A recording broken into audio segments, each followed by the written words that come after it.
we can categorize externalities. We have positive and negative externalities.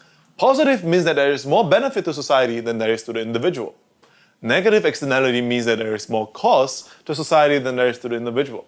So for each, we can classify them according to the person they are affecting, whether it's the consumer or it's the producer.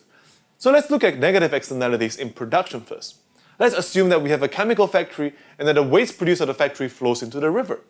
Now because of that, the fishermen down the stream who don't want to see their fishing supplies suffer have the better cost of cleaning, have the better cleaning costs for unpolluting the river. In other words, the fishermen bear the spillover costs of the factory's production. That means while the factory needs to pay for its raw material, which is a private cost, it is not paying for the external costs that the fishermen bear. This means that a social cost, which is private cost plus external cost, is way higher than the private cost alone, and this is known as externality in production. Now let's look at negative externality in consumption. By consuming a cigarette, you pay for a cigarette. However, you're not paying for the health problems that you cause to people who inhale secondhand smoke. Hence, the external cost is not borne by the smoker, but only by the people around him.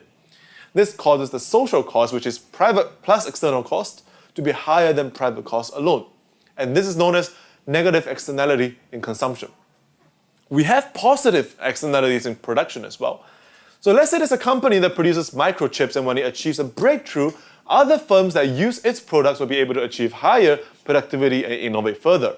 These are external benefits that the original company produces that it may not be able to capture even if it sells the microchips for higher prices.